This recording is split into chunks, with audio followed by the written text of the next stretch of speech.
ہے کہ کون کس کا ذکر کرتا ہے اور کس نیت سے فکر کرتا ہے، کس نیت سے غور و فکر کرتا ہے۔ اگر دنیا کو دیکھا جائے تو دنیا کے اندر ایسے سائنسداں موجود ہیں جو اس کائنات میں اتنا غور و فکر کرتے ہیں کہ شاید ان کی برابر بظاہر کوئی غور و فکر نہیں کرتا ہوگا، بظاہر ان کی برابر بظاہر کوئی غور و فکر نہیں کرتا ہوگا۔ عام لوگوں کی بات ہے، عام لوگوں میں اگر دیکھا جائے تو ان کی برابر غور و فکر، کیونکہ وہ نہ تو زمین چھوڑ رہے ہیں نہ آسمان، یہاں سے لے کے اوپر تک، اوپر سے لے کے نیچے تک وہ رات تو دن فکر میں ہے، وہ صرف اور صرف تلاش میں ہے۔ لیکن حیرت کی بات یہ ہے کہ وہ لوگ جو اتنے مظاہر دیکھ رہے ہیں، اتنے عجائبات دیکھ رہے ہیں، قدرت کے ایسے مناظر دیکھ رہے ہیں، اس سب کے باوجود بھی انہیں خدا نہیں ملتا، انہیں خدا نہیں ملتا۔ وہ سمندروں کی تہ میں بھی جاتے ہیں، پہاڑوں کی کوہ میں بھی جاتے ہیں، اسپیس میں بھی جانے کی بات کرتے ہیں، ہر جگہ جانے کی بات کرتے ہیں، جہاں ایک عام انسان کا تصور بھی نہ جائے وہ وہاں تک پہنچنے کی بات کرتے ہیں۔ جنگلات ان سے بچے ہوئے نہیں ہیں، دریا ان سے بچے ہوئے نہیں ہیں، سمندر ان سے بچے ہوئے نہیں ہیں، زمین کے وہ اس خطے میں اگر ان کی مانی جائے تو وہ 8ویں دنیا بسانے کی بات کرتے ہیں، وہ سمندر کے سینے میں گھر بنانے کی بات کرتے ہیں، مگر اس کے باوجود انہیں خدا نہیں ملتا، انہیں خدا نہیں ملتا۔ غور و فکر وہ بہت کرتے ہیں، مگر وہی اللہ کا ایک بندہ ٹوٹی ہوئی چٹائی پہ بیٹھ کر کے جب زمین و آسمان میں غور کرتا ہے تو خدا کا پتہ لگا لیتا ہے۔ جب ٹوٹی ہوئی چٹائی پر بیٹھ کر کے وہ ذکر کرتا ہے اور غور و فکر کرتا ہے تو 18,000 عالم اس کی ہتھیلی پر ہوتے ہیں۔ بہت ترقی کی ہوگی سائنس میں، بہت کچھ ایجاد کیا ہوگا۔ چیرومن پیرومل بادشاہ کی بات کروں، میں چیرومن پیرومل بادشاہ کی بات کروں، جامعہ مرکز ثقافت سنیہ کالی گڑھ کیرالہ، اس کے جو شیخ ہیں شیخ ابو بکر احمد حفظہ اللہ ورعاہ، انہوں نے ایک کتاب لکھی ہے ہندوستان کی اسلامی تاریخ پر۔ اس میں انہوں نے ذکر کیا ہے کہ اسلام کیسے داخل ہوا ہندوستان میں، کیسے آیا ہندوستان کے اندر اسلام۔ اس میں انہوں نے بڑے مستند حوالوں سے، تاریخی حوالوں سے ذکر کیا ہے کہ کیرلا کی سرزمین پر چیرومن پیرومل بادشاہ، راجا وہاں کا ہندو، جب یہ شق القمر کا واقعہ ہوا، چاند کے 2 ٹکڑے کیے حضور نے انگلی کے اشارے سے چاند کے 2 ٹکڑے کیے، تو اس واقعے کو سبھی نے دیکھا، اس واقعے کو سبھی نے دیکھا۔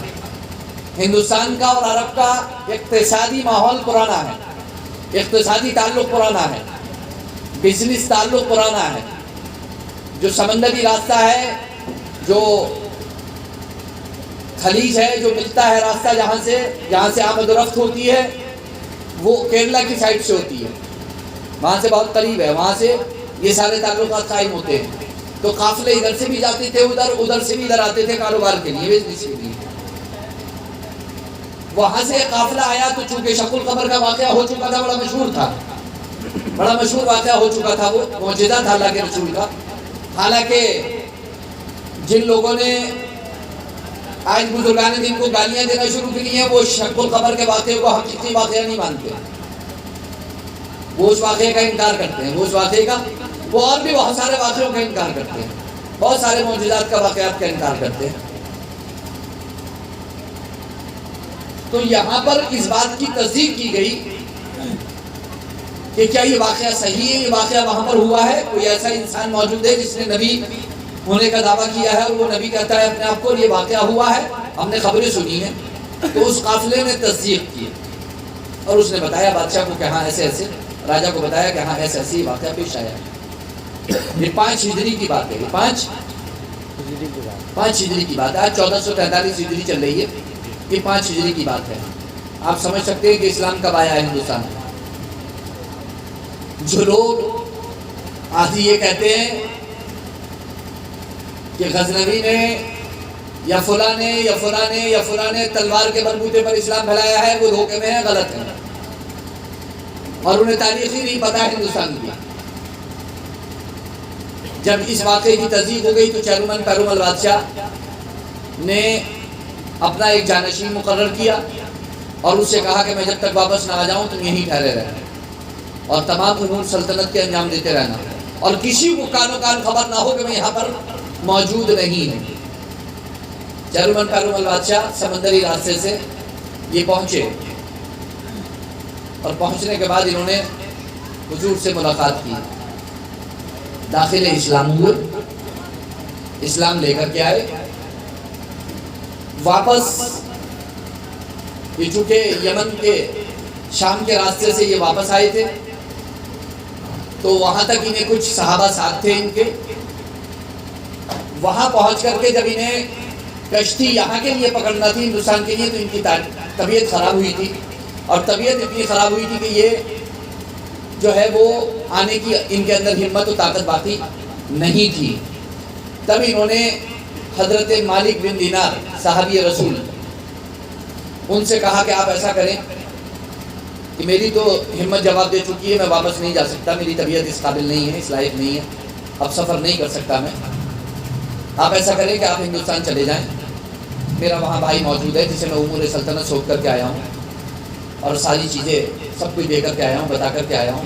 آپ ہندوستان چلے جائیں اور ہندوستان جانے کے بعد انہیں سارا ماجرا بتا دیں، سارا واقعہ بتا دیں اور کہہ دیں کہ میں بھی جلد آنے کی کوشش کروں گا اور وہاں جا کر کے اسلام کی تبلیغ کریں، اور وہ آپ کے لیے ساری چیزیں مہیا کر دیں گے. آپ کو مسجد چاہیے، مدرسہ چاہیے، جو بھی چاہیے تبلیغ کے لیے، دعوت کے لیے، اشاعت کے لیے، آپ وہاں چلے جائیے. وہ یہاں پر آئے حضرت مالک بن دینار رضی اللہ تعالیٰ عنہ اپنے بھائی کے ساتھ، پورے قافلے کے ساتھ، اور یہاں پر آ کر کے اس کتاب کے مطابق جس کتاب کا میں حوالہ دے رہا ہوں، تاریخ شبہ القارۃ الہندیہ کا، اس کتاب کے حوالے سے جو شیخ صاحب نے مستند حوالوں کے ساتھ لکھی ہے، مستند تاریخ کے ساتھ لکھی ہے، تو اس کے مطابق دیکھا جائے تو وہ سب سے پہلے کیرلا میں ہے. صحابی رسول حضرت مالک بن دینار رضی اللہ تعالیٰ عنہ اور ان کے ساتھی اور ان کے بھائی یہاں آئے، ان سے ملاقات کی، اس چیرومن پیرومل بادشاہ کے بھائی سے ملاقات کی، ان کو سارا ماجرا بتایا، ان کو سارا واقعہ بتایا. انہوں نے یہاں بہت ساری زمین دی، یہاں پر مسجد بنوائی. آج بھی مالک بن دینار کے نام سے کاسر کوٹ کے اندر وہ مسجد بنی ہوئی ہے، ہم نے اس کی زیارت بھی کی ہے، گئے بھی ہیں وہاں پر. اور وہاں پر کئی ایک صحابہ بھی بتایا جاتا ہے کہ وہ دفن ہیں اور کئی ایک صحابہ وہاں پر موجود ہیں. مالک بن دینار کے بارے میں یہ کہا جاتا ہے کہ وہ یہاں رہ گئے تھے، ان کا مزار بنا ہوا ہے. کچھ تاریخیں یہ بتاتی ہیں کہ نہیں، مالک بن دینار واپس چلے گئے تھے اور اپنے بھائی کو یہاں چھوڑ گئے تھے. بہت مسجدیں بنی تھی اس زمانے میں اور بہت تبلیغ ہوئی تھی، بہت اسلام کا کام ہوا تھا، بہت تیزی کے ساتھ اسلام کا کام ہوا تھا. یہ اس وقت کی بات ہے جب اسلام پھیل رہا تھا دنیا کے اندر. اب کوئی یہ کہے کہ یہ 600 سال پرانی بات ہے، 700 سال پرانی بات ہے، تو یہ اس کی غلط فہمی کی بات ہے. اسی کتاب کے اندر تاریخ شبہ القارۃ الہندیہ کے اندر یہ بھی موجود ہے کہ حضرت امیر المؤمنین سیدنا ابو بکر صدیق اکبر رضی اللہ تعالیٰ عنہ کے پوتے حضرت عبد الرحمن، وہ بھی سمندری علاقے سے آئے تھے ہندوستان تک، اور ممبئی میں ایک جگہ ہے، ایک سمندری علاقہ ہے، وہاں تک آئے تھے، پھر وہاں سے واپس چلے گئے تھے. پھر حضرت عمر فاروق اعظم رضی اللہ تعالیٰ عنہ نے ایک دستہ بھیجا تھا، وہ یہاں تک آئے تھے اور یہاں آ کر کے ہندوستان کے بارے میں معلومات کر کے اور یہاں سے واپس گئے تھے۔ پھر حضرت عثمان غنی رضی اللہ تعالیٰ عنہ کے زمانے میں یہاں پر لوگ آئے تھے، تو الحمدللہ ثم الحمدللہ یہاں پر اس زمانے سے اسلام موجود ہے ہندوستان کے اندر کہ جب اسلام پھیل رہا تھا دنیا پر۔ تو یہاں اسلام کوئی 100 سال پہلے نہیں آیا، 200 سال پہلے نہیں آیا، 400 سال پہلے نہیں آیا ہے، اورنگزیب عالمگیر کے زمانے میں نہیں آیا ہے، غزنوی کے زمانے میں نہیں آیا ہے، یہاں اسلام اس زمانے میں آیا، بے شک اس زمانے میں آیا۔ تو اگر ہم اس کتاب کی بات کریں، اللہم صلی وسلم علی سیدنا مولانا محمد علیہ وصحبہ وبارک وسلم، صلاۃ و سلام علیک یا رسول اللہ۔ حقیقت تو یہ ہے کہ یہ جنریٹر کی آواز اتنی ڈسٹرب کر رہی تھی کہ جس کی حد نہیں ہے۔ میں اگر آپ کو سچ بتاؤں تو میں فوکس بھی نہیں کر پا رہا تھا کہ جو ہے وہ آپ کو نہیں لگتا کہ سکون ہو گیا؟ سکون ہو گیا الحمدللہ۔ اللہم صلی وسلم علی سیدنا مولانا محمد معاذ الجود والکرم وآلہ وصحبہ وبارک وسلم، صلاۃ و سلام علیک یا رسول اللہ، صلاۃ و سلام علیک یا حبیب اللہ یا کریم اللہ وعلی آلہ واصحابہ یا شفیعنا عند اللہ۔ آپ لوگوں کو پتہ ہونا چاہیے کہ اسلام کب آیا ہے یہاں پر، آپ لوگوں کو تاریخ اپنی پتہ ہونا چاہیے، آپ لوگوں کو یہاں پر جو اسلامی بادشاہ گزرے ہیں ان کی تاریخیں پتہ ہونا چاہیے، تاکہ آپ جواب دے سکو، تاکہ آپ بتا سکو، تاکہ آپ پڑھ سکو، تاکہ آپ کے سامنے حقیقت آ سکے۔ اور حضور سیدنا غوث اعظم محبوب سبحانی قطب ربانی سیدنا شیخ عبد القادر جیلانی رضی اللہ تعالی عنہ کے خلیفہ یہاں تشریف لائے، خلیفہ یہاں تشریف لائے، حضرت منور شاہ الہ آبادی، حضرت منور شاہ الہ آبادی، یہ حضور غوث پاک رضی اللہ تعالیٰ عنہ کے خلیفہ ہیں، حضرت منور شاہ الہ آبادی۔ اور جانتے ہو ان کی عمر مبارک ہوئی ہے 708 سال کی، کتنی؟ 708 سال کی۔ یہ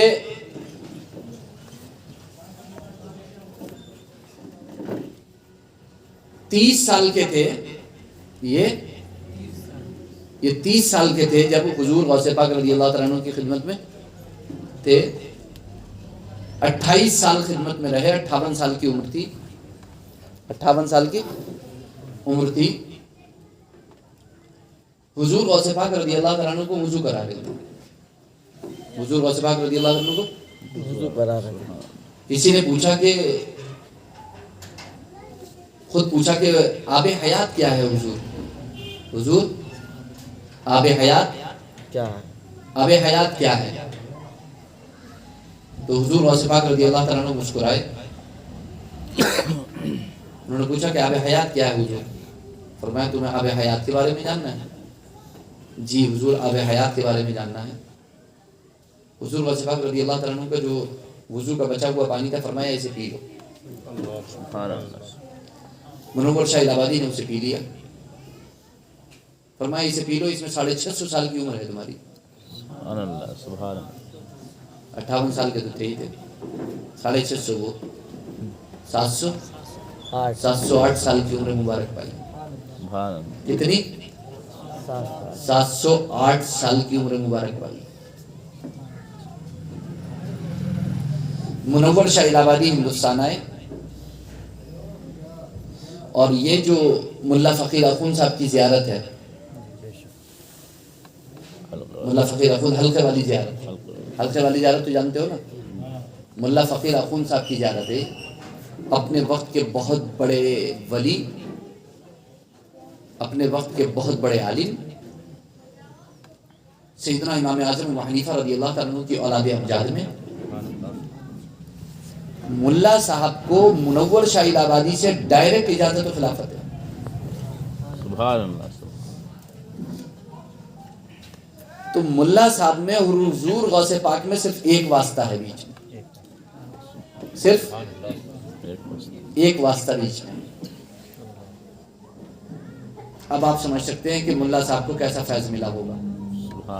سبحان۔ تبھی تو سیدنا حافظ شاہ جمال اللہ فرماتے تھے، سیدنا حافظ شاہ جمال اللہ رحمۃ اللہ تعالی علیہ عصر کی نماز ملا صاحب کے پیچھے پڑھتے تھے. فرماتے تھے ملا کے پیچھے نماز پڑھنے میں بہت مزہ آتا ہے. سبحان اللہ سبحان ملا کے پیچھے نماز پڑھنے میں بہت مزہ آتا ہے. عصر کی نماز وہیں پڑھتے تھے جا کر کے. سیدنا حافظ شاہ جمال اللہ رحمۃ اللہ تعالیٰ علیہ, ملا فقیر اخون رحمۃ اللہ تعالیٰ علیہ, ایک واسطے سے حضور غوث پاک رضی اللہ تعالیٰ عنہ تک سلسلہ پہنچا. ایک واسطے سے شاہ ابو القاسم گرگامی, جن کا نام ہے علی, شاہ ابو القاسم گرگامی جن کا نام ہے علی, 3 ہجری میں ان کی ولادت ہوئی. 7 سال کی عمر مبارک تھی جب حضور کا وصال مبارک ہوا, یعنی 7 سال کے تھے. صحابی رسول ہیں. ان کے والد جنگ میں شہید ہوئے تھے. 1166 سال کی عمر پائی ہوئی. کتنی؟ 1166 سال کی عمر مبارک انہوں نے پائی. صابر پاک کلیری کو گود میں کھلایا. صابر پاک کلیری کو ملا فقیر اخون صاحب کو اجازت کھلایا. ایک واسطے سے اللہ کے رسول تک ملا فقیر اخون صاحب کا سلسلہ پہنچتا ہے. سبحان اللہ. اور ایک واسطے سے حضور غوث پاک تک پہنچتا ہے. سبحان ملا فقیر اخون صاحب سے ہمارے چوتھے اور 5ویں جد سید علی احمد شاہ اور سید علی محمد شاہ, ان دونوں کو اجازت و خلافت ہے. سبحان اللہ. ملا فقیر اخون سے یہی سلسلہ, قادری سلسلہ یہیں سے کچھوچا پہنچا, یہیں سے مہررہ پہنچا, یہیں سے بریلی پہنچا. یہ سلسلہ قادری سلسلہ یہیں سے ہوتا ہو گیا. تو آپ سمجھ سکتے ہیں کہ آپ کس شہر میں رہتے ہیں. سبحان اللہ. آپ کس شہر میں رہتے ہیں آپ کو اندازہ ہونا چاہیے. آپ کن اولیاء اکرام کی بستی میں رہتے ہیں آپ کو اندازہ ہونا چاہیے. آپ کو اندازہ ہونا چاہیے. ہاں, آج کا زمانہ کرامتوں کا اور ولایتوں کے انکار کا زمانہ ہے. کرامتوں اور ولایتوں کے انکار کا زمانہ ہے. ہر ایرا غیرہ نتھو خیرہ, جسے سنت طریقے پر استنجا بھی کرنا نہ آتا ہو, وہ بزرگان دین اولیاء اکرام کے سلسلے میں زبان دراز کر کے ان پر کیچڑ اچھالنے کی کوشش کرتا ہے. ان پر کیچڑ اچھالنے کی نہیں, میں صحیح کہہ رہا ہوں. انہیں صرف اتنا پتا ہے کہ نماز میں سورہ فاتحہ پڑھنا فرض ہے, ہاتھ اٹھانا فرض ہے, رفع یدین کرنا فرض ہے, میلاد کرنا حرام ہے, 11ویں کرنا حرام ہے, عرس کرنا حرام ہے, فاتحہ دلانا حرام ہے, مزاروں پہ جانا حرام ہے, میلاد کرنا حرام ہے, نعت پڑھنا حرام ہے, جلسے کرنا حرام ہے, جلوس کرنا حرام ہے. یہ ہے ان کا اسلام, یہ ہے ان کا اسلام, یہ ہے ان کا مذہب, یہ ہے ان کا دھرم. سمجھ رہے؟ اس شہر میں آ کر کے جو 250 سال سے بسا ہوا ہے, جو 250 سال سے, اور وہ اسلام جو 1450 سال سے موجود ہے, اس میں آ کر کے 1450 سال میں کسی بڑے سے بڑے اپنے وقت کے جید عالم نے جو جرت نہیں کی, جو جسارت نہیں کی, وہ جرت و ہمت ان لوگوں نے کی ہے جنہیں سنت طریقے پر استنجا کرنا بھی نہیں آتا ہے, جنہوں نے اپنی زندگی میں کبھی سنتیں پڑھی ہی نہیں, میں چیلنج کے ساتھ کہہ رہا ہوں, جنہوں نے اپنی زندگی میں سنتیں پڑھی نہیں. ہمیں سنتوں کا درس دینے والے نماز کے بعد کی سنتیں کبھی پڑھتے ہی نہیں, نہ نماز سے پہلے کی سنتیں کبھی پڑھتے ہیں. صرف فرض پڑھتے ہیں اور ایسے بھاگتے ہیں جیسے شیطان اب نوچ لے گا, کاٹ لے گا, کھا لے گا. نکل جاتے ہیں مسجدوں سے. ہاں, اور کیا, مسجدوں سے نکل جاتے ہیں, مسجدوں سے نکل کے بھاگتے ہیں بڑی دور, بڑی تیزی سے. تو یہ کرامتوں کے, ولایتوں کے انکار کا زمانہ ہے. میں آپ کو ایک بات بتا دوں کہ معتزلہ کا فرقہ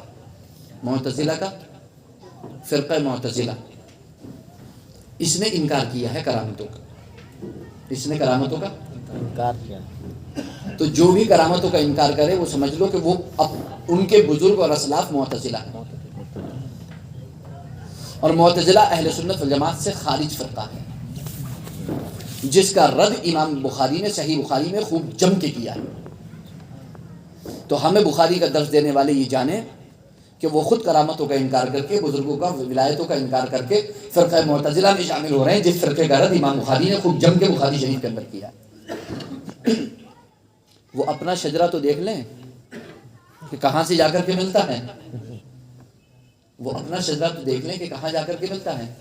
بزرگوں کی کرامتوں کا، ولیوں کی طاقت کا انکار کرنے سے پہلے قرآن کریم تو اٹھا کر کے دیکھ لیں، قرآن کریم تو اٹھا کر کے دیکھ لیں، قرآن کریم سے پتہ کر لیں۔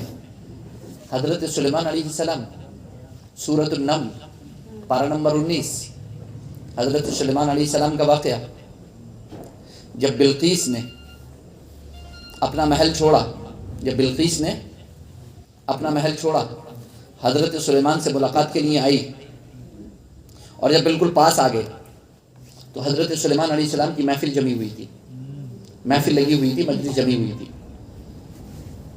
حضرت سلیمان علیہ السلام نے کہا کہ بلقیس پہنچنے والی ہے، بلقیس پہنچنے والی ہے۔ ان کی جو محفل چلتی تھی وہ زوال تک چلتی تھی، حضرت سلیمان علیہ السلام کی محفل جو چلتی تھی وہ زوال تک چلتی تھی، زوال کے وقت محفل برخاست ہو جاتی تھی۔ تو حضرت سلیمان علیہ السلام نے کہا کہ بلقیس آ رہی ہے، وہ پہنچنے والی ہے، مجھے اس کا تخت یہاں چاہیے، مجھے اس کا تخت، اور تخت بھی کہاں ہے؟ مہینوں آدمی سفر کرے گا تو پہنچے گا۔ تخت کہاں پر ہے؟ دن نہیں مہینوں کا سفر کرے گا تو وہ تخت لا پائے گا۔ اتنی لمبی مسافت، اتنی دوری، مہینوں کی دوری۔ حضرت سلیمان علیہ السلام کہہ رہے ہیں مجھے تخت یہاں چاہیے۔ سوال یہ پیدا ہوتا ہے وہ کہہ کس سے رہے ہیں؟ کیا وہ اللہ سے دعا کر رہے ہیں اللہ مجھے بلقیس کا تخت یہاں چاہیے، تو پہنچا دے؟ یا وہ اصحاب محفل سے کہہ رہے ہیں کہ مجھے چاہیے، کون پہنچائے گا؟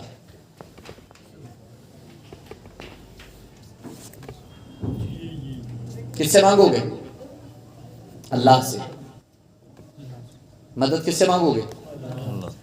مدد کس سے مانگنا چاہیے؟ حضرت سلیمان کس سے مانگ رہے ہیں؟ نہیں تو وہ تو اصحاب محفل سے کہہ رہے ہیں۔ قرآن کہتا ہے ایھا الملأ، یا ایھا الملأ ایکم یأتینی بعرشھا قبل ان یاتونی مسلمین، تم میں کون اس کا تخت میرے پاس لے کر کے آئے؟ سوچنے کی بات ہے کہ مہینوں کی مسافت ہے، مہینوں کی دوری ہے، اور 7 محلوں کے اندر تخت بند ہے، اور حضرت سلیمان کہہ رہے ہیں مجھے وہ تخت چاہیے،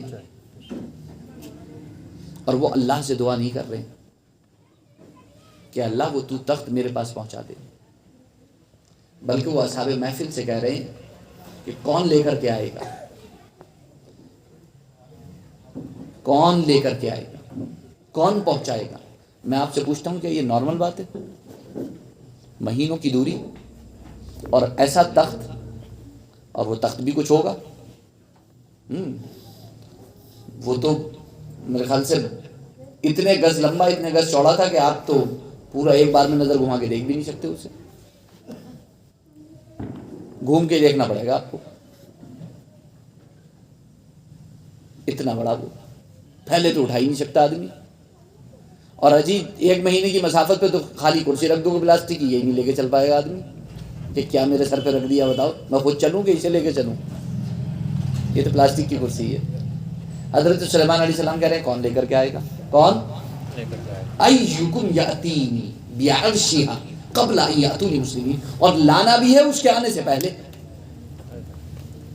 لانا بھی ہے اس کے آنے سے پہلے۔ جنوں کی طاقت کو تو سب جانتے ہیں، اور جو نہیں مانتے ان پہ جب سوار ہو جاتا تو مان لیتے ہیں۔ ہاں اور کیا، تبھی مزار پہ آتے ہیں کہ حضرت حضرت، بس یہیں سے کام بن سکتا ہے میرا، باقی کچھ نہیں۔ ہمارے محلے میں ایک صاحب اہل حدیث ہو گئے تھے، تو جو ہے وہ بہت زیادہ بحث، یہ وہ سب محلے میں چوراہے پہ کھڑے ہو کے سب کو سمجھاتے رہتے تھے بہت سب کچھ، اور مزارات کے بارے میں، بزرگوں کے بارے میں، اولیاء کرام کے بارے میں بہت بہت کچھ کہتے تھے. ان کی اہلیہ پہ جن سوار ہوا. بھتے اب ڈاکٹر کے پاس تو جائیں گے نہیں جن کو لے کے علاج کرانے، بھائی جن کو لے کے ڈاکٹر کے پاس تھوڑی جاؤ گے علاج کرانے. بھائی جن آئے گا تو پھر تو اب آپ بزرگوں کے پاس جاؤ گے اور علماء کے پاس جاؤ گے. وہ والد صاحب کے پاس آئے تو والد صاحب نے کہا کہ بھائی آپ پہلے تو یہ بتا دیں کہ آپ تو اس کو شرک کہتے ہیں، تو میں شرک کیسے کر سکتا ہوں؟ بھئی آپ یہ جھاڑ پھونک کے کام کو یا اس کو جو ہے وہ اطلاع یہ دعا تعویذ کے کام کو آپ تو شرک کہتے ہیں، آپ کے نزدیک تو شرک ہے. انہوں نے کہا حضرت بس میری مصیبت دور ہو جائے، میں اس سے زیادہ کچھ نہیں جانتا. میں اسلام لایا دوبارہ سے، لیکن میری جن دور ہو جائے.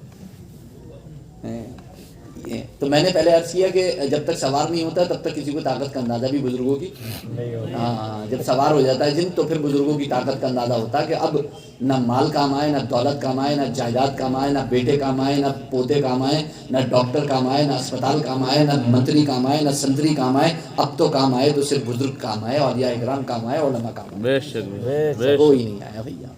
دعا تعویذ کام آئی، دعا تعویذ کام آئی. ٹھیک ہے، ہاں وہ بھی میں اسلامی روشنی میں بات کروں گا، جو قرآن و حدیث کی روشنی میں دعا تعویذ ہوتا ہے، میں اس سے باہر کی بات نہیں کرتا کبھی بھی. حضرت سلیمان علیہ السلام نے کہا کون لے کر کے آئے گا؟ قال عفریت من الجن، ایک عفریت نے کہا. جنوں میں جو عفریت ہوتا ہے وہ تھوڑا گیا گزرا ہوتا ہے، تو اس نے کہا انا آتیک بہ قبل ان تقوم من مقامک، اے سلیمان وہ تخت آپ کی محفل برخاست ہونے سے پہلے آپ کے پاس پہنچا دوں گا. محفل برخاست ہوتی ہے زوال کے وقت تک، زوال کا جو ٹائم ہوتا ہے، زوال کا وقت ہونے سے پہلے میں آپ کے پاس، یعنی آپ کی محفل برخاست ہونے سے پہلے وہ تخت میں آپ کے پاس. حضرت سلیمان علیہ السلام کو اس سے بھی پہلے چاہیے تھا. حضرت سلیمان علیہ السلام کو اس سے بھی پہلے چاہیے تھا. اور اس نے یہ بھی کہا وَإِنِّي عَلَيْهِ لَقَوِيٌّ أَمِينٌ،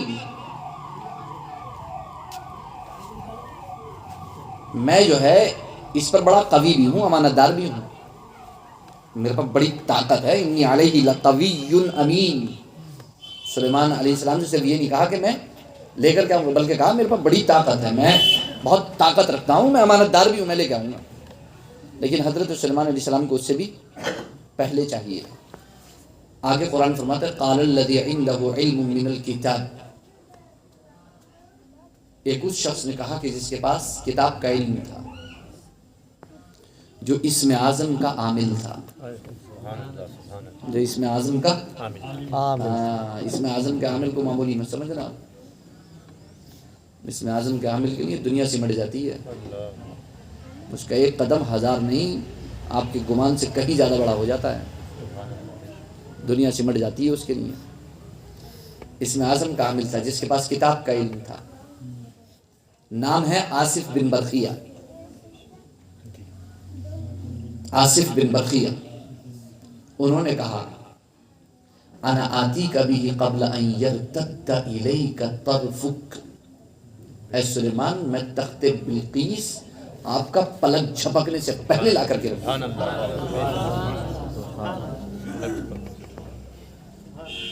میں پلک جھپکنے سے پہلے لا کر رکھ دوں گا.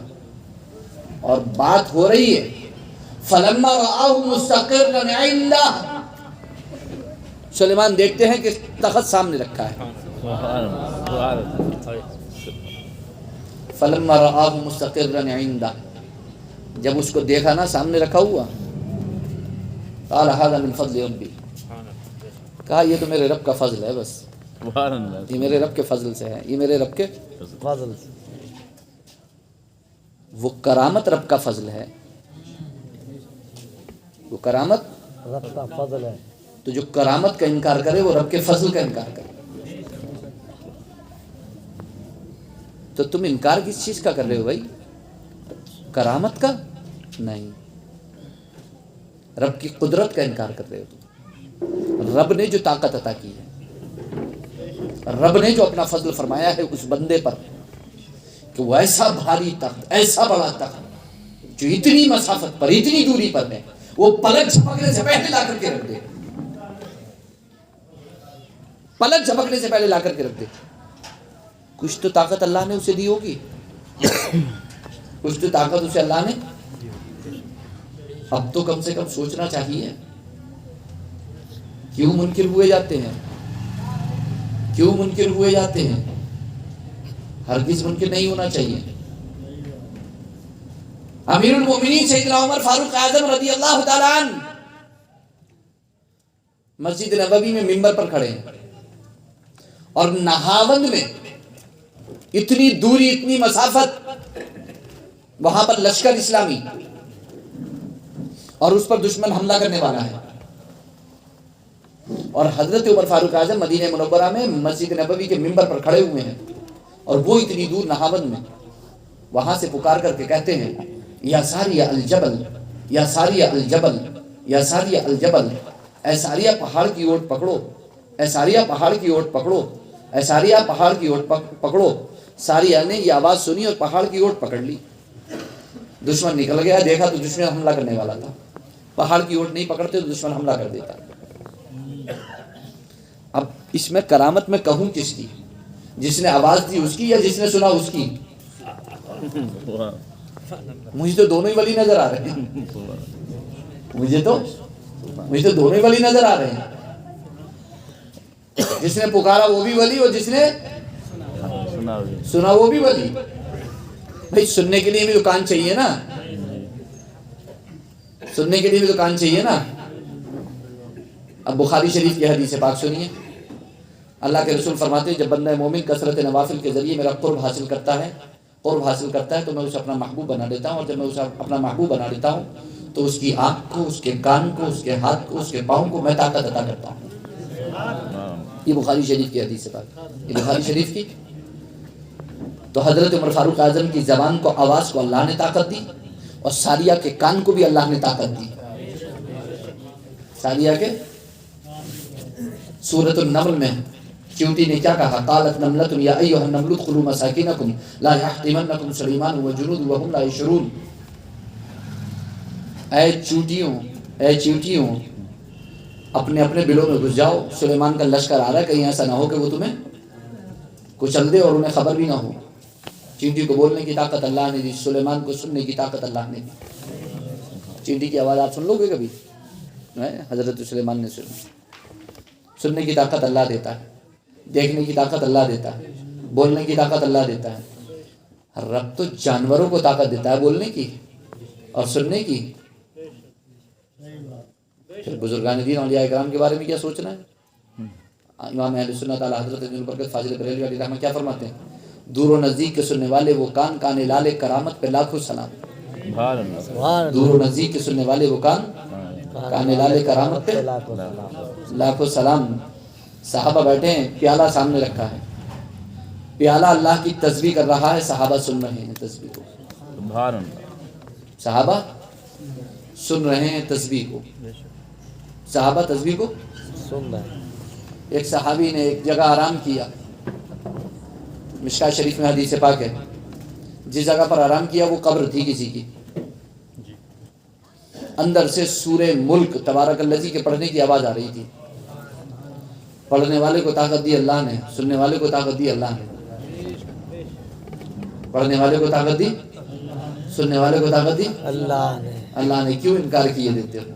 پڑھنے والا قبر میں پڑھ بھی رہا ہے اور اوپر بیٹھا ہوا سن بھی رہا ہے، اوپر بیٹھا ہوا سن بھی، اور اللہ کے رسول کی بارگاہ میں جا کر عرض بھی کر رہے ہیں، اللہ کے رسول ایسے ایسے آواز آ رہی تھی، اللہ کے رسول نے فرمایا جس جگہ تم نے آرام کیا وہ قبر تھی، اور سرکار نے فرمایا یہ سورت منجیہ ہے، نجات دلانے والی ہے۔ جانتے ہو سورہ ملک اگر آپ ہر روز رات کو لیٹ کر کے بستر پر جانے سے پہلے اگر آپ ایک مرتبہ پڑھ لیتے ہو تو خدا کی قسم وہ سورہ ملک آپ کے لیے ایسے ہی جھگڑے گی، ایسے ہی جھگڑے گی کہ آپ تصور میں نہیں لا سکتے، جھگڑے گی وہ آپ کے لیے، وہ آپ کے لیے رب سے، آپ کی نجات کے لیے رب سے وہ جھگڑا کرے گی رب سے، ہیں وہ تو نجات دلائے گی، یہ میرا پڑھنے والا ہے پروردگار تو اس کی نجات، تو اس کو نجات عطا فرما، یہ میرا پڑھنے والا ہے تو اس کو سرکار نے اس کا نام ہی منجیا رکھ دیا. سرکار نے اس کا نام ہی منجیا, نجات دلانے والی. نجات کس کو فکر ہے اپنی نجات کی؟ اور کون پڑھتا ہے رات کو سونے سے پہلے؟ کسے فکر ہے اپنی نجات کی؟ سورہ اخلاص, سورہ فلق, سورہ ناس. سورہ فلق میں حاسدین کے حسد سے, جادوگروں کے جادو سے بچنے کے لیے اللہ کی پناہ مانگنے کا حکم دیا گیا. سورہ ناس کے اندر شیطان اور انسان جو دلوں میں برے خیالات ڈالتے ہیں, ان کے اس وسوسے سے, برے خیالات سے بچنے کا حکم اور اس سے پناہ مانگنے کا حکم اللہ نے دیا. کون ہے جو اپنے بستر پر لیٹنے سے پہلے یہ صورتوں کو تلاوت کرتا ہے اس نیت سے کہ میں انسان اور شیطان جو میرے دل میں برے وسوسے ڈالتے ہیں, برے خیالات ڈالتے ہیں, میں اس سے بھی بچ جاؤں, اور جو مجھ سے حسد کرتا ہے اور جو میرے سلسلے میں جادو ٹونے کرتا ہے, میں اس سے بھی بچ جاؤں. کسے یہ فکر ہے؟ اور جب پریشان ہوتے ہیں تو پھر بھاگے بھاگے پھرتے ہیں, پھر پریشان ہوتے ہیں, پھر تکلیفوں میں مبتلا ہوتے ہیں. جبکہ اتنا آسان نسخہ ہے. اللہ کے رسول سرور کونین تو صلی اللہ علیہ وسلم تو رات کو بستر پہ اس وقت تک جاتے ہی نہیں جب تک یہ تینوں صورتیں پڑھ کر کے اپنے اوپر دم نہ فرما لیتے. پڑھتے, اپنے ہاتھوں پر دم کرتے, اپنے جسم پر پھیرتے اور پھر لیٹتے. ہم نے کتنی بار کرا ہے اور کرتے ہیں, لیکن کب کرتے ہیں؟ جب کوئی نہ کوئی اللہ نہ کرے, ہاں, جب راستے میں ڈر لگ جائے کسی دن, جب راستے میں کسی دن ڈر لگ جائے کہ میرے پیچھے کوئی پڑا ہو, میرے پیچھے کوئی چل رہا ہے. تو یہ ساری صورتیں. تو حضور غوث پاک رضی اللہ تعالیٰ عنہ کی محفل ہے, اور بزرگان دین سے جو چڑ, جو عداوت اور جو نفرت پھیلی ہوئی ہے شہر کے اندر, اسے روکنے کی ضرورت ہے, اسے سمجھنے کی ضرورت ہے کہ یہ دراصل قرآن و حدیث سے ٹکراؤ ہے, اور یہ لوگوں کے ذہن کو برباد کرنے کی ایک سازش ہے, سوچی سمجھی کہ بزرگان دین سے ان کو دور کر دیا. جبکہ میں آپ کو ایک بات بتاتا ہوں, شریعت اور طریقت, شریعت اور طریقت, شریعت اور طریقت. شریعت اساس ہے, طریقت مکان ہے. شریعت اساس ہے, طریقت مکان ہے. شریعت بنیاد ہے اور طریقت عمارت ہے, اور جس کی بنیاد مضبوط ہوتی ہے اس کی عمارت بھی اتنی ہی جتنی بنیاد سے مضبوط لے کر کے چلو گے آپ, اتنی ہی عمارت آپ کی مضبوط ہوگی. طریقت کا دوسرا نام تصوف کہہ لو آپ, صوفی ازم کہہ لو آپ, بزرگان دین اولیاء اکرام کہہ لو آپ. آج کی تاریخ میں کس طریقے سے پیش کیا جا رہا ہے صوفی ازم کو, تصوف کو, طریقت کو, مرشد کو, مربی کو کس طریقے سے پیش کیا جا رہا ہے؟ کیا کہہ کر کے پیش کیا جا رہا ہے کہ یہ سب ڈھونگ ہے, یہ سب ڈھونگی ہیں, یہ سب یہ درگاہ, یہ مزار, یہ بزرگ, یہ ولی, یہ غوث, یہ قطب, یہ خواجہ, یہ فلاں, یہ فلاں, یہ سب ڈھونگی, یہ سب ڈھونگی ہیں. اگر تم ان کے جوتوں کی خاک آنکھوں میں لگا لو نا تو سرما بن کے تمہاری آنکھوں میں روشنی پیدا ہو جائے. سبحان اللہ. اپنے چہروں کا غازہ بنا دو تو تمہارے چہرے روشن ہو جائیں, تمہاری قسمت جگ جائے, تمہاری نسلیں پاک و صاف ہو جائیں. ہاں, دو دھارے ہیں, ایک شریعت کی نہر ہے, ایک طریقت کی نہر ہے. جس چیز کو بدنام کیا جا رہا ہے, جس چیز سے اختلاف کیا جا رہا ہے, جس چیز کو بدنام کیا جا رہا ہے, جس چیز سے اختلاف کیا جا رہا ہے, جس چیز سے لوگوں کو بدظن کیا جا رہا ہے, جس سے دور کیا جا رہا ہے, یعنی طریقت, صوفیاء اکرام, بزرگان دین, جن سے دور کرنے کی کوشش کی جا رہی ہے, اگر ایک مرتبہ دور کرنے والے غور کریں تو وہ مقام ہے کہ جہاں کی خوشبو بھی وہ نہیں سن سکتے. شریعت, نماز پڑھ لینا, روزہ رکھ لینا, حج کر لینا, زکوٰۃ ادا کر دینا, شرائط اور آداب, فرائض ادا کر دینا, واجبات کا ادا کر دینا, یہ شریعت ہے, یہ شریعت ہے. طریقت آپ کے ان تمام کاموں میں صرف اور صرف اللہ کی رضا شامل ہو, باقی اس کے سوا کچھ نہ ہو, یہ طریقت ہے. یہ یعنی خلوص, للہیت, رضا الہی, جس کی وجہ سے آپ کا عمل قابل قبول ہوتا ہے, جس کی وجہ سے آپ کے اعمال کی برکتیں آپ کو حاصل ہوتی ہیں. نماز کے ثمرات آپ کو حاصل ہوتے ہیں, اس کی برکات آپ کو حاصل ہوتی ہیں, روزے کی برکتیں آپ کو حاصل ہوتی ہیں, زکوٰۃ کی برکتیں آپ کو حاصل ہوتی ہیں, فرائض و واجبات کی برکتیں آپ کو حاصل ہوتی ہیں, اس کی وجہ سے جو رحمتوں کا نزول ہوتا ہے وہ آپ کو حاصل ہوتی ہیں. وہ سب ہے خلوص للہیت. آپ یوں سمجھ لیں کہ شریعت جو ہے وہ جسم ہے, اور طریقت جو ہے وہ اس کی روح ہے. اور بغیر روح کے جسم بیکار ہے. بغیر روح کے جسم بیکار. عمل ہو خلوص نہ ہو تو قیامت کے دن عمل منہ پر مار دیا جائے گا. اس میں سب الکوہل ہوگا, مت ڈالو سب نیچے کو ڈال دو, نیچے کو ڈال دو. ارے اس محفل میں ویسی اتنی خوشبو ہے, کوئی بدبو کام نہیں کرے گی یہاں پر. یہ 11ویں شریف کی محفل ہے کہ نہیں؟ الحمدللہ. تو میں بس اپنی گفتگو کو ختم کروں گا, 11:30 بج گئے. ویسے بھی میں نے باتیں کی ہیں آپ سے, گفتگو کوئی ایسی وہ نہیں کی ہے, لیکن میں یہ بتانا چاہوں گا آپ کو کہ یہ شہر کا مزاج بنتا چلا جا رہا ہے.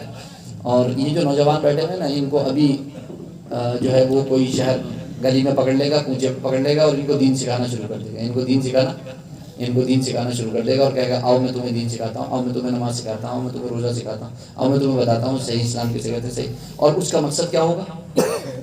ایک دن تو نماز پڑھوائے گا, 2 دن نماز پڑھوائے گا, 3 دن نماز پڑھوائے گا, واپس اپنی اصلیت پر آ جائے گا کہ مزاروں پہ مت جاؤ, بزرگان دین کو مت مانو, فلاں مت کرو, فلاں مت کرو, فلاں مت کرو, فلاں مت کرو. جس دن وہ کرنا شروع کر دے تم سمجھ لینا کہ وہ اپنے مشن پہ چل رہا ہے, اسلام پر نہیں. وہ اس کا مشن ہے, اسلام نہیں ہے. وہ مشن کا پارٹ ہے, وہ اس کے مشن کا پارٹ ہے, کیونکہ اس کو مشن ہی یہ دیا گیا ہے کہ تم کو ان سب چیزوں سے دور کرنا ہے, تم کو ان تمام کاموں سے بھئی ہوتا کیا ہے. 11ویں شریف کا پروگرام آیا, 12ویں شریف کا پروگرام آیا, شہر کے ایک عالم نے جو جماعت اسلامی سے تعلق رکھتے ہیں, انہوں نے اپنی ایک آڈیو کلپ جاری کری پچھلے سال, آڈیو کلپ جاری کری. اور آڈیو کلپ میں انہوں نے کیا کہا, یہ 11ویں منانے والے, یہ 12ویں منانے والے, یہ 11ویں شریف کرنے والے, 12ویں شریف کرنے والے, یہ سب کے سب کرائے کے مولوی ہیں. یہ سب میرے پاس آڈیو موجود ہے. اور شہر کی جماعت اسلامی کے بہت بڑے عالم ہیں وہ, میں نام نہیں لوں گا ابھی فی الحال. جماعت اسلامی میں نے اتنا بتا دیا آپ کو, جماعت اسلامی کو, ہاں وہ بہت بڑے عالم ہیں, ٹھیک ہے, وہ اس جماعت کے بڑے عالم ہیں. تو انہوں نے کہا یہ سب کرائے کے مولوی, یہ سب, اور جن کتابوں سے یہ ثابت کرتے ہیں وہ سب کرائے کی کتابیں, وہ سب کرائے کی کتابیں. اور جن بزرگوں کا یہ حوالہ دیتے ہیں وہ سب کے سب بناوٹی تھے, سب کے سب. یعنی انہوں نے ایک طریقے سے بزرگان دین اولیاء اکرام پر بڑا سخت حملہ کیا, اور 11ویں شریف 12ویں شریف پر بڑا سخت حملہ کیا. وہ کلپ میرے ایک ساتھی نے, میرے ایک دوست نے مجھے بھیجی کہ حضرت یہ کلپ سن لیجئے اور اس کا مجھے جواب چاہیے, آپ مجھے جواب دے دیجئے. میں بولا تھوڑا سا ٹائم دے دو, میں جواب دے دوں گا اس کا. بولے ٹھیک ہے, ٹائم دے دیجئے, آپ اس کا جواب دے دیجئے. 8 دن میں 64 صفحے کی کتاب میں نے لکھی, 11ویں شریف کا صحیح مفہوم. 11ویں شریف کا صحیح مفہوم علماء کی زبانی, علماء کی زبانی 11ویں شریف کا صحیح مفہوم. اس 11ویں شریف کی کتاب میں یہ ثابت کیا, حالانکہ میں نے ثابت نہیں کیا, وہ تو مفتی شاہ سلامت اللہ رامپوری نے ثابت کیا, اس سے پہلے ہمارے بزرگوں نے, علماء نے ثابت کیا. میں نے تو بس اس کو خلاصہ نچوڑ کر کے بہت ہی اچھے آسان لب و لہجے میں, اسلوب میں آپ تک پہنچا دیا اس کو. اس میں خلاصہ کلام یہ ہے کہ 11ویں شریف اور 12ویں شریف, یہ تمام محافل, یہ تمام محفلیں, مجلسیں, یہ ایصال ثواب کی محفل ہے. کائے کی؟ ایصال ثواب کی محفل ہے. اس میں چاہے بدنی عبادت کی جائے یا مالی عبادت کی جائے, یعنی قرآن کی تلاوت کی جائے, قرآن کی تلاوت کی جائے, نعت پڑھی جائے, ذکر کیا جائے وغیرہ وغیرہ. اور مالی عبادت کوئی صدقات و خیرات کی جائیں, لوگوں کی مدد کی جائے, یا لنگر لٹایا جائے, کھانا کھلایا جائے, یہ سب مالی عبادت میں آ جائے گا. یہی کرتے ہیں, اس کے علاوہ کچھ کرتے بھی نہیں. قرآن کی تلاوت کرتے ہیں, ہدیہ درود و سلام پیش کرتے ہیں, نعت پڑھتے ہیں, اور پھر آخر میں دعا کرتے ہیں. اور بہت ساری جگہ پر لنگر بھی کھلایا جاتا ہے, کھانا بھی کھلایا جاتا ہے. ان میں سے میں نہیں سمجھتا کہ ان میں سے کوئی کام حرام ہے, بلکہ میں نہیں, عقل مند آدمی یہ نہیں کہہ سکتا کہ کوئی کام اس میں سے حرام ہے یا غلط ہے. عقل مند آدمی جس کے پاس بھی ادنا سے ادنا عقل ہوگی, وہ یہ نہیں کہہ سکتا کہ اس میں کوئی کام غلط ہے یا حرام ہے. ہاں, جو عقل سے بالکل ہی پیدل ہوگا, جو عقل سے بالکل پیدل ہوگا, وہی ان کاموں کو غلط یا حرام کہے گا. تو ایصال ثواب کی محفلیں, پھر ایصال ثواب کے 25 طریقے, ایصال ثواب کے صرف اور صرف احادیث کریمہ کی روشنی میں اس کتاب میں لکھے گئے کہ 25 طریقوں سے ایصال ثواب آپ کر سکتے ہیں. حدیث کی روشنی میں 25 طریقوں سے ایصال ثواب آپ کر سکتے ہیں. اور یہ بیچارے ہیں کہ رات و دن ایصال ثواب کو کاٹنے میں لگے ہوئے. یعنی ہم جو بزرگوں کے لیے ایصال ثواب کرتے ہیں ان کے لیے اللہ سے دعا کرتے ہیں، اللہ جو ہم نے تلاوت کی، جو ہم نے عبادت کی، جو ہم نے ذکر کیا، جو ہم نے قرآن پڑھا، جو ہم نے لنگر لٹایا، اس سب کا ثواب فلاں کو فلاں کو فلاں کو فلاں کو فلاں کو فلاں کو پہنچا. ان کی دشمنی بس یہ ہے کہ تم اپنے لیے کرو، کسی اور کے لیے مت کرو. تم اپنے لیے کرو، کسی اور کے لیے مت کرو. مت کرو. جیسا کہ آج کے دور میں ہندوستان کے اندر کہا جا رہا ہے کہ تم خود مسلمان رہو، کسی اور کو مت کرو. تم خود، یعنی بہترین انسان کون ہے؟ اللہ کے رسول فرماتے ہیں خیر الناس من ينفع الناس، بہترین انسان وہ ہے جو دوسروں کو فائدہ پہنچائے. ان کا کہنا یہ ہے کہ اللہ ہم دوسروں کو فائدہ نہیں پہنچانے دیں گے تمہیں، ہم دوسروں کو فائدہ تمہیں نہیں پہنچانے دیں گے. یہ تو ہو ہی نہیں سکتا کہ جب تک ہم زندہ ہیں تم کسی اور کو ایصال ثواب پہنچا دو. اللہ ثواب عطا فرماتا ہے لیکن ہم کھڑے میں ہم نہیں پہنچنے دیں گے ثواب. اور کیا، ہم کھڑے میں کلہاڑی کڈا دستہ ہمارے ہاتھ میں ہے، ہم تو ثواب کو کاٹ کے پھینک دیں گے، ثواب نہیں پہنچنے دیں گے وہاں تک. تم کتنی عبادتیں کر لو، تم کتنی تلاوتیں کر لو، تم کتنے لنگر لٹا لو، یہ ہم نہیں پہنچنے دیں گے. ہم تو رات تو دن اسے حرام کہیں گے، ہم تو حرام کی کلہاڑی سے اسے کاٹتے رہیں گے. ہم حرام کی کلہاڑی سے اسے کاٹتے رہیں گے، اس کا مقدم بناتے رہیں گے، اس کا قیمہ بناتے رہیں گے. تمہارے ثواب کا ثواب نہیں پہنچنے دیں گے. اور ہمارا کہنا یہ ہے کہ ثواب کا مالک اللہ ہے، تمہارے بس کی بات نہیں ہے. تم روک سکو تو روک لو، تم روک سکو تو روک لو. تم اپنا تو کاٹ رہے ہو لیکن دوسرے کا نہیں کاٹ سکتے. یہ اپنا ہی تو کاٹنا ہے بھئی، یہ اپنا ہی تو کاٹنا ہے، اور کس کا کاٹنا ہے؟ تو ہم جو کچھ کرتے ہیں ایصال ثواب کے لیے کرتے ہیں. ہماری نیت خیر ہے.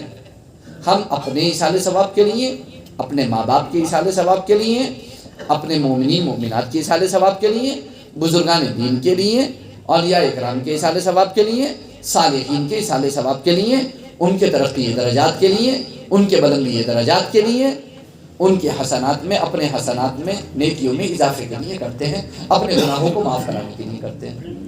لیکن کچھ لوگوں کو اس سے چڑ ہے، اس سے نفرت ہے. یہ ایصال ثواب چاہے 10ویں کے نام سے کرو، چاہے 20ویں کے نام سے کرو، چاہے تیجے کے نام سے کرو، چاہے 40ویں کے نام سے کرو، چاہے چھمائی کے نام سے کرو، چاہے برسی کے نام سے کرو، چاہے عرس کے نام سے کرو، چاہے 11ویں کے نام سے کرو، چاہے 12ویں کے نام سے کرو. ٹائٹل کچھ بھی رہے، نام کچھ بھی رہے، لیول کچھ بھی رہے، کچھ بھی ہو، کچھ بھی نام رہے، ان میں سے مقصد صرف ایک ہے، وہ ہے ایصال ثواب. مقصد صرف ایک ہے، وہ ہے ایصال ثواب. تو جس جگہ بھی وہ ان میں سے کسی ایک بات کو منع کرتے ہوئے نظر آئیں تو آپ یہ سمجھ لو کہ وہ دراصل ایصال ثواب ہی کے دشمن ہیں، دوسروں کے نفع کے ہی دشمن ہیں. جو مردوں کو نفع نہ پہنچانے دیں وہ زندوں کو کیسے نفع پہنچانے دیں گے؟ جو مردوں کو نفع نہ پہنچانے دیں، وہ جو مردوں کا بھلا نہ ہونے دیں، وہ زندوں کا بھلا کیسے کرنے دیں گے آپ کو؟ جو بھائی مردوں کے ہی بھلا نہیں چاہ رہے ہیں، وہ زندوں کا بھلا. اور وہ یہ کہہ رہے ہیں کہ ہم آپ کا بھلا چاہتے ہیں، ہماری مسجد میں چلو، ہم آپ کو دین سکھائیں گے. ارے ہمارے ماں باپ کا بھلا تم نہیں چاہتے، ہمارے باپ دادا کا بھلا تم نہیں چاہتے، ہمارے بزرگوں کا بھلا تم نہیں چاہتے، اولیاء اکرام کا بھلا تم نہیں چاہتے. انبیاء صدیقین شہداء صالحین کے لیے جو ہم ایصال ثواب کرتے ہیں اس میں ہمیں بھی ثواب ملے گا، وہ تم ہمارا بھلا تم نہیں چاہتے. رات و دن تم ہمارے بھلے کو کاٹنے پہ لگے ہوئے ہو. تم نے ہماری تراویح 20 سے گھٹا کر 8 کروا دی. تم ہماری نمازوں کو چھانٹنے پہ لگے ہوئے ہو. تم نے خالی لڑکوں کو جو ہے وہ فرض پڑھنے پہ لگا دیا ہے، سنتیں تم انہیں پڑھنے نہیں دے رہے ہو، نفل تم انہیں پڑھنے نہیں دے رہے ہو. سب کہہ رہے ہو کہ یہ سب غلط ہے، کوئی نفل نہیں ہے، کوئی سنتیں نہیں ہے، کچھ نہیں ہے، سنت کے نام سے کچھ نہیں ہے، کوئی چیز نہیں ہے، بس خالی 2 رکعت فرض پڑھو، 4 رکعت فرض پڑھو اور بس، اس کے علاوہ کچھ نہیں ہے. بیوقوفی کی بات ہے سب. وطر تم کہہ رہے ہو کہ واجب نہیں ہے، وطر تم کہہ رہے ہو کہ واجب نہیں ہے، فلاں تم کہہ رہے ہو کہ واجب نہیں ہے. نفل نماز کوئی پڑھے تو تم اسے پڑھنے نہیں دے رہے ہو، نفل کام کوئی کرے تو تم اسے کرنے نہیں دے رہے ہو. ٹھیک ہے، کیا کہہ رہے ہو کہ تم نے جو 11ویں میں پیسہ لگایا تھا، 12ویں میں پیسہ لگایا تھا، یار کسی کی شادی میں لگا دیتے، کسی بہن بیٹی کی شادی میں لگا دیتے تو تمہیں ثواب تو مل جاتا. تو اس میں کیا عذاب ملا ہمیں؟ اس میں کیا عذاب ملا ہے؟ ارے ثواب اور عذاب کو طے کرنے والے تم کون ہوتے ہو؟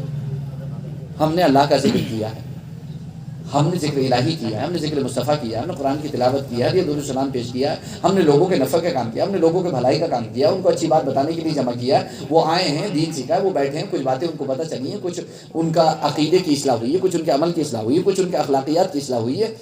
تم کہہ رہے ہو یار یہ سب ختم کرو، یہ سب بیکار کی باتیں ہیں، اور کسی کی شادی میں دے دو جا کر کے۔ تو تم نے کتنا دیا ہے؟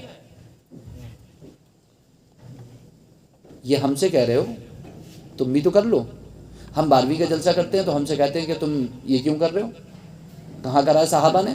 کہاں کرا ہے حضور نے؟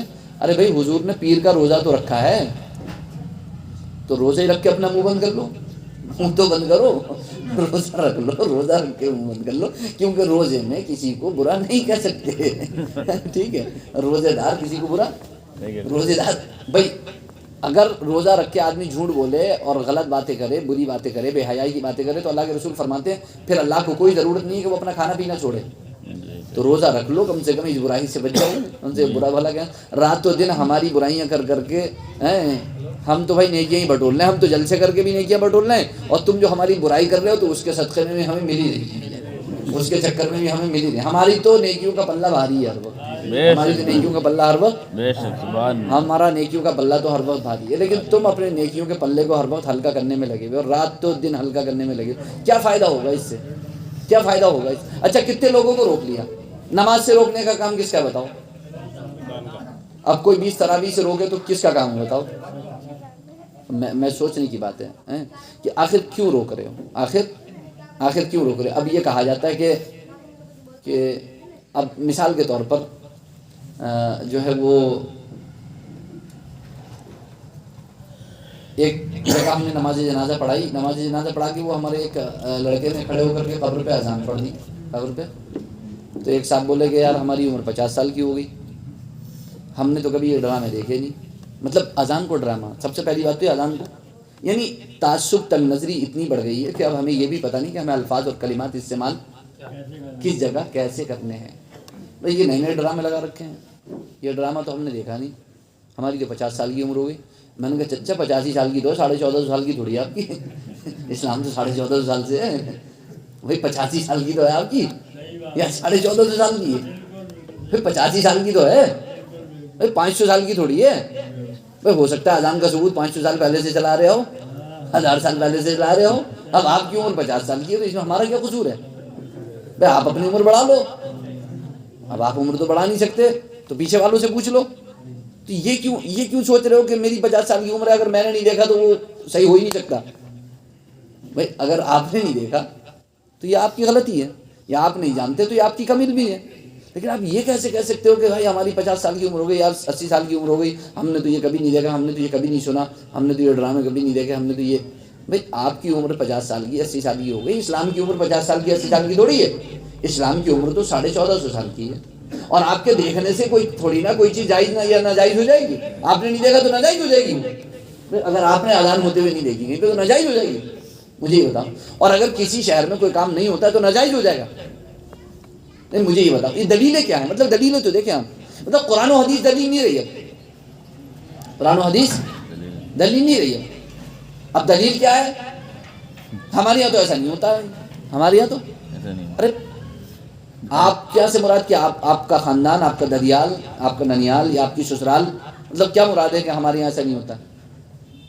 مطلب آپ کے یہاں سے کیا مراد ہے؟ آپ کی ددیال مراد ہے کہ میری ددیال میں ایسا نہیں ہوتا ہے، یا میری ننیال میں ایسا نہیں ہوتا ہے، یا میری سسرال میں ایسا نہیں ہوتا ہے؟ مطلب کیا مراد ہے آپ کے یہاں سے؟ یا آپ کے یہاں سے مراد آپ یہ کہہ رہے ہو کہ مطلب اسلام میں ایسا نہیں ہوتا ہے؟ کیا مراد لے رہے ہو آپ؟ مراد تو آپ کو بتانا پڑے گی نا۔ اگر آپ یہ کہہ رہے ہو کہ اسلام میں ایسا نہیں ہوتا ہے تو پھر آپ کو دلیل پیش کرنا ہوگی، اور اگر آپ یہ کہہ رہے ہو کہ میری ددیال یا ننیال یا سسرال میں نہیں ہوتا تو ٹھیک ہے، کوئی بات نہیں، آپ جانتے ہوگا اپنی سسرال کے بارے میں، اپنی ددیال کے بارے میں، ننیال کے بارے میں، آپ کا علم زیادہ ہوگا کیونکہ اس کے بارے میں ہمیں علم نہیں ہے۔ لیکن اسلام کے بارے میں ہمیں آپ سے زیادہ علم ہے، اسلام کے بارے میں ہمیں آپ سے زیادہ علم ہے، تو ہم بتا سکتے ہیں کہ کیا ہوتا ہے کہ کیا نہیں ہوتا ہے۔ آپ امام بخاری کے استاد ابو بکر ابن ابی شیبہ ان کی المصنف اٹھا کر کے دیکھیں، امام بخاری اور امام مسلم کے دادا استاد عبد الرزاق کی المصنف اٹھا کر کے دیکھیں، دونوں کتابیں اٹھا کر کے دیکھیں، دونوں کتابوں میں بہت ڈیٹیل سے تفصیل سے لکھا ہوا ہے، بہت حدیثیں موجود ہیں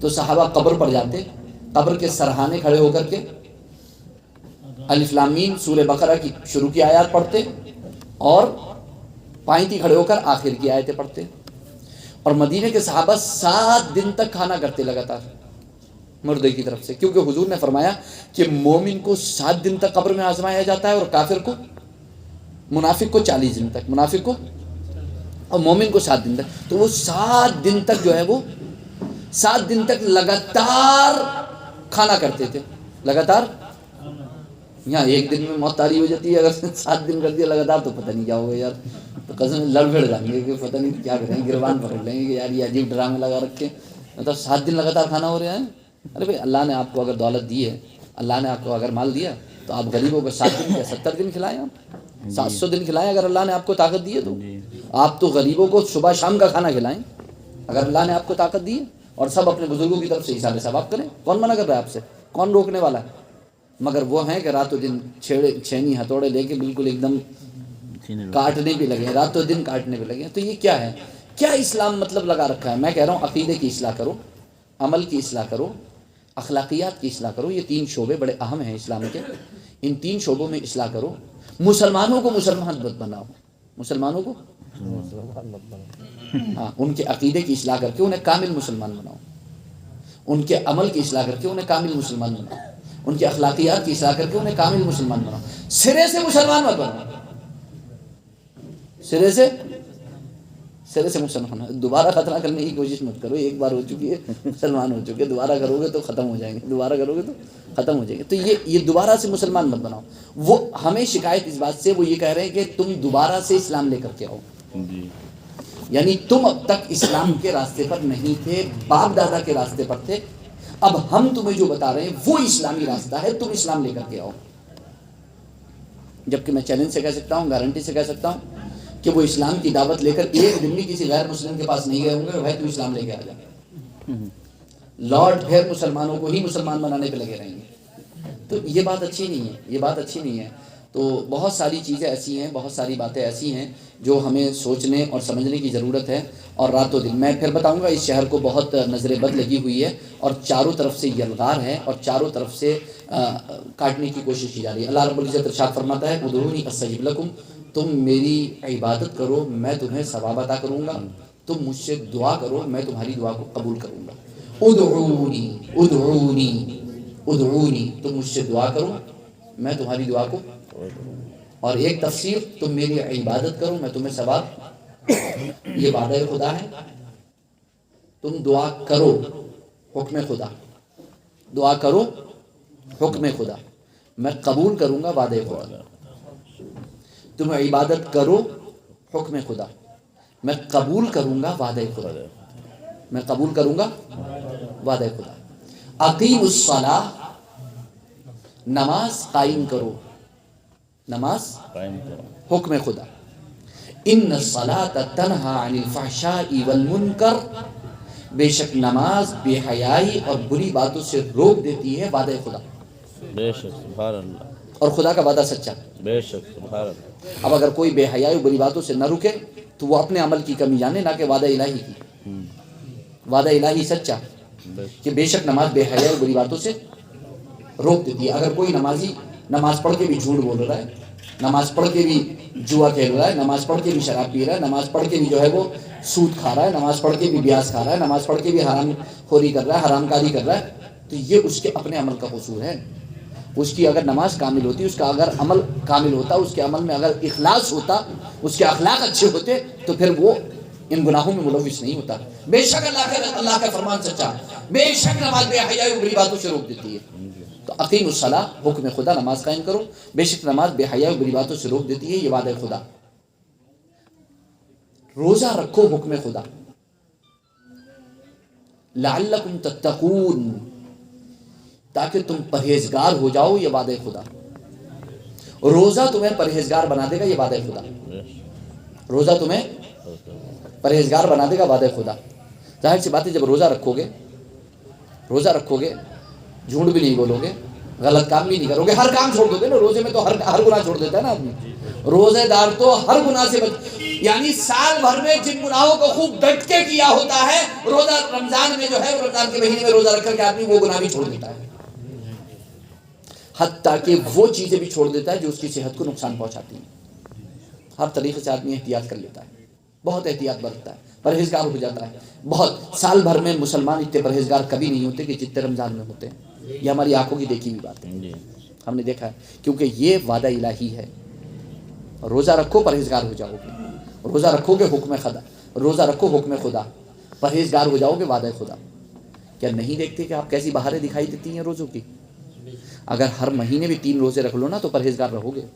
بے شک ہر پیر یا ہر جمعرات کا ایک روزہ رکھنا شروع کر دو تو میں گارنٹی سے کہتا ہوں کہ آپ بہت پرہیزگار ہو جاؤ گے، آپ کی پرہیزگاری باقی رہے گی۔ ایک مہینے میں جتنی پرہیزگاری، جتنی نیکی آپ بٹولتے ہو نا، جتنی آپ پرہیزگاری حاصل کرتے ہو پورے سال میں نہیں کرتے ہو آپ، یہ کبھی غور کر کے دیکھنا۔ اقیم الصلاۃ، نماز قائم کرو، نماز بے حیائی سے روک دے گی، نماز قائم کرو حکم خدا، بے حیائی بری باتوں سے روک دے گی وعدہ خدا۔ روزہ رکھو حکم خدا، پرہیزگار بنا دے گا وعدہ خدا۔ آتوا الزکاۃ، زکوٰۃ ادا کرو، خذ من اموالہم صدقہ، اے محبوب ان کے مالوں سے صدقہ لیجیے، زکوٰۃ لیجیے، حکم خدا۔ تطہرہم وتزکیہم بہا، یہ زکوٰۃ، یہ صدقہ نکالنا ان کے جان، ان کے مال کو صاف ستھرا پاکیزہ بنا دے گا وعدہ خدا۔ بے شک اور خدا کا وعدہ سچا ہے، بے شک خدا کا وعدہ۔ وَفْعَلُوا الْخَيْرَ لَعَلَّكُمْ تُفْلِحُونَ، خیر کے کام کرو حکم خدا، تم کامیاب ہو جاؤ گے وعدہ خدا۔ وعدہ خدا، خدا کا وعدہ سچا، بے شک خدا کا وعدہ۔ تم بھلائی کے کام کرو، خیر کے کام کرو، حکم خدا، کامیابی تمہارے قدم چومے گی وعدہ خدا، وعدہ خدا۔ ان تجتنبوا کبائر ما تنہون عنہ نکفر عنکم سیئاتکم وندخلکم مدخلا کریما، اگر تم بڑے گناہوں سے بچتے ہو جن سے تمہیں روکا گیا ہے، جھوٹ، شراب، زنا، چوری، غیبت، چغلخوری، گانے بجانے، کھیل تماشوں سے، بد مذہب کی صحبت سے، سب بڑے گناہ ہیں، اور بھی جو بڑے گناہ ہیں، یعنی حکم خدا ہے کہ بڑے گناہوں سے بچو، بڑے گناہوں سے بچو، حکم خدا۔ نکفر عنکم سیئاتکم، چھوٹے گناہوں کو ہم معاف فرما دیں گے وعدہ خدا، اور عزت اور کرامت کی جگہ میں داخل کریں گے وعدہ خدا۔ اگر عزت اور کرامت چاہتے ہو تو بڑے گناہوں کو چھوڑ دو، اگر عزت کی جگہ چاہتے ہو دنیا میں اور آخرت میں تو بڑے گناہوں کو چھوڑ دو، چھوٹے تو اللہ تعالیٰ اس کے صدقے میں معاف فرما دے گا۔ ایک صحابی حاضر ہوئے، اللہ کے رسول مجھ سے کچھ گناہ ہو گیا ہے، مجھ سے کچھ چھوٹا گناہ، مجھ سے چھوٹا گناہ ہو گیا ہے، آپ بتا دیں کہ اس کے بارے میں مجھے، یعنی اس کا کیا کفارہ ہے یا کیا اس کا سزا ہے، کیا ہے، آپ مجھے بتا دیں۔ اللہ کے رسول نے سنا اور کچھ جواب نہیں دیا۔ انہوں نے پھر کہا، اللہ کے رسول مجھ سے چھوٹا گناہ ہو گیا، آپ بتا دیں۔ اللہ کے رسول نے سنا اور پھر کچھ نہیں کہا۔ انہوں نے پھر سے کہا، اللہ کے رسول مجھ سے ایک چھوٹا گناہ ہو گیا، آپ بتا دیں کہ مجھے کیا کرنا ہے۔ اتنے میں اذان ہو گئی، اتنے میں اذان ہو گئی، حضور نے نماز پڑھائی، سب نماز پڑھنے چلے گئے، حضور نے نماز پڑھائی، نماز پڑھا کے جب حضور نبٹ گئے، فارغ ہو گئے، تو انہوں نے پھر کہا، اللہ کے رسول میں نے آپ سے عرض کیا تھا کہ مجھ سے چھوٹا گناہ ہو گیا، آپ مجھے بتا دیں کہ مجھے۔ اللہ کے رسول نے فرمایا، ہم نے ابھی نماز پڑھی تھی، کیا تم نے ہمارے ساتھ نماز نہیں پڑھی؟ انہوں نے کہا، اللہ کے رسول میں نے ابھی نماز پڑھی۔ اللہ کے رسول نے فرمایا، پھر وہ گناہ رہی کب؟ سبحان اللہ، پھر وہ گناہ رائٹ، پھر وہ گناہ رہی کب؟ وہ تو ختم ہو گیا بھئی، چھوٹا گناہ تھا وہ تو تمہاری عبادت سے ختم ہو گیا، تو تمہاری عبادت سے، وضو سے گناہ ناخنوں کے نیچے سے نکل جاتے ہیں، دھل جاتے ہیں، وضو سے گناہ دھل جاتے ہیں، سمجھ رہے ہیں آپ؟ تو تم نیکی کرو، پرہیزگاری اختیار کرو، گناہوں کو ہم دھو دیں گے۔ تم وضو کرو، یہ وضو تمہارے گناہوں کو دھو دے گا۔ بے شک وضو کرو حکم خدا، یہ تمہارے گناہ دھل جائیں گے، یہ وعدہ خدا، وعدہ رسول، تمہارے گناہ دھل جائیں گے۔ تم نمازیں پڑھو حکم خدا، یہ نماز تمہارے گناہوں کو دھو ڈالے گی، وعدہ خدا۔ تو اگر گناہوں سے پاک و صاف صفائی چاہتے ہو تو حکم خدا پر عمل کرو، حکم رسول پر عمل کرو۔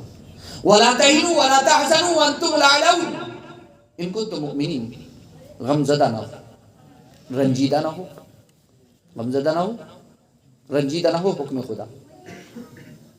تم ہی کامیاب رہو گے، تم ہی سربلند رہو گے، تم ہی نصرت فتح و کامرانی تمہارا ہی نصیبہ ہے، حکومت و اقتدار تمہارا ہی نصیبہ ہے. بس شرط یہ ہے کہ تم سچے پکے مومن رہو.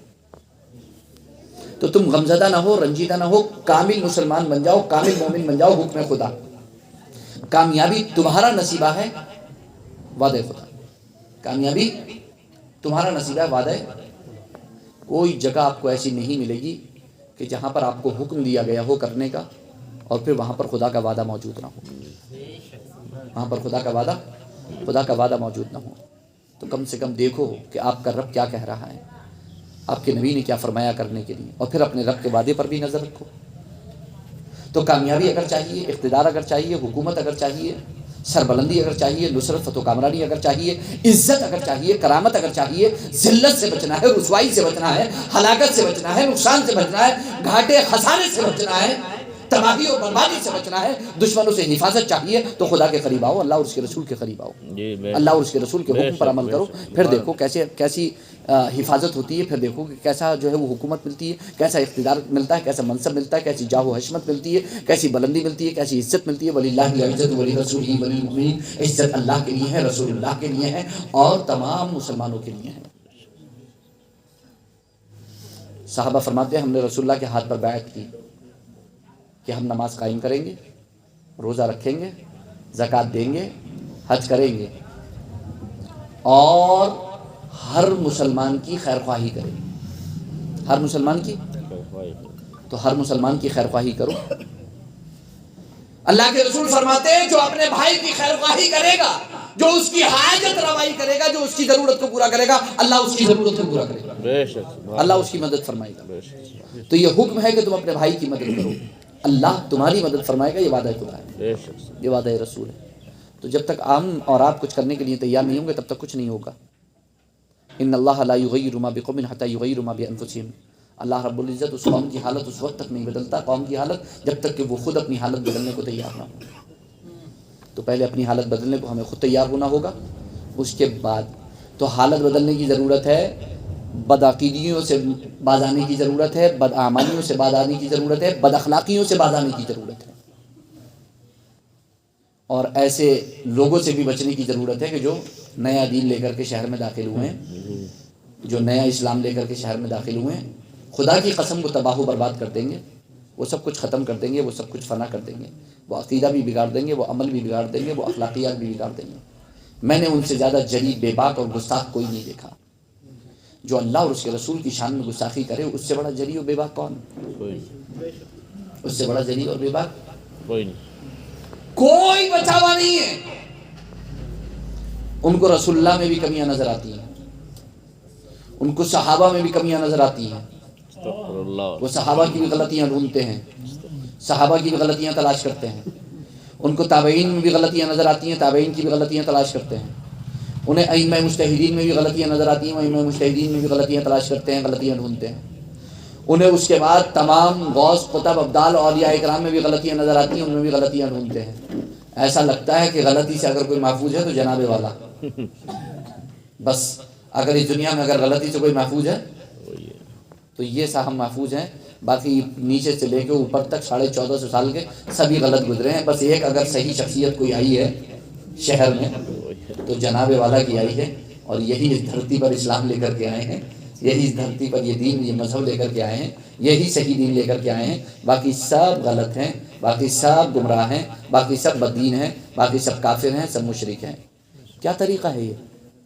بریانی پکا کے فاتحہ دلا لی تو مشرک ہو گئے، کباب بنا کے فاتحہ دلا لی تو مشرک ہو گئے، لڈو بانٹ دیے تو مشرک ہو گئے.